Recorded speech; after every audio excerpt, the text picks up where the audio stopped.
ଗୋରୁ ଚୋରା ଚାଲାଣ ବେଳେ ଧରିଲା ପୋଲିସ। ଦୁଇଟି ପିକଅପ୍ ଭ୍ୟାନ୍ ଜବତ। 11 ଗୋମାତାଙ୍କୁ ଉଦ୍ଧାର କରିବା ସହ ଏହି ଘଟଣାରେ ସମ୍ପୃକ୍ତ ଥିବା 3 ଜଣଙ୍କୁ ଗିରଫ କରିଛି ଚମ୍ପୁଆ ପୋଲିସ।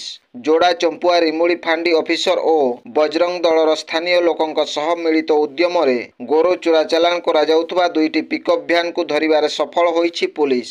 ସୁନ୍ଦରଗଡ଼ରୁ ଝାଡ଼ଖଣ୍ଡ ଅଭିମୁଖେ ଯାଉଥିବା ଦୁଇଟି ବେଆଇନ ଗୋରୁ ବୋଝେଇ ପିକଅପ୍ର ଖବର ପାଇ ଯୋଡ଼ା ପୋଲିସ ଉକ୍ତ ଗାଡ଼ି ଦୁଇଟିକୁ ଅଟକାଇବାରେ ଅସଫଳ ହେବା ପରେ ଚମ୍ପୁଆ ପୋଲିସକୁ ସୂଚନା ଦିଆଯାଇଥିଲା। ତେବେ ଦ୍ରୁତ ଗତିରେ ପଳାଇ ଯାଉଥିବା ବେଆଇନ ଗୋରୁ ବୋଝେଇ ପିକଅପ୍ ଭ୍ୟାନ୍ ଦୁଇଟିକୁ ସମସ୍ତଙ୍କର ମିଳିତ ଉଦ୍ୟମରେ ପୋଲିସ ଧରିବାରେ ସଫଳ ହୋଇଛି। ଦୁଇଟି ପିକଅପ୍ରେ ଅସହାୟ ଅବସ୍ଥାରେ 11 ଗୋମାତାଙ୍କୁ ନେଇ ଯାଉଥିବା ଖବର ପାଇବା ପରେ ସ୍ଥାନୀୟ ଅଞ୍ଚଳରେ ଉତ୍ତେଜନା ଦେଖାଦେଇଥିଲା। ତେବେ ଉଦ୍ଧାର ଗୋମାତାଙ୍କୁ ବଡ଼ବିଲ ସ୍ଥିତ ଗୋଶାଳାକୁ ନିଆଯାଇଥିବା ଜଣାପଡ଼ିଛି। Bureau report, Janajagarana Odia. ଭିଡ଼ିଓଗୁଡ଼ିକ ଆପଣମାନଙ୍କୁ ଭଲ ଲାଗୁଥିଲେ ଆମ ଚ୍ୟାନେଲକୁ ସବସ୍କ୍ରାଇବ୍ କରିବା ସହ ଲାଇକ୍ ସେୟାର କରିବାକୁ ଭୁଲନ୍ତୁ ନାହିଁ।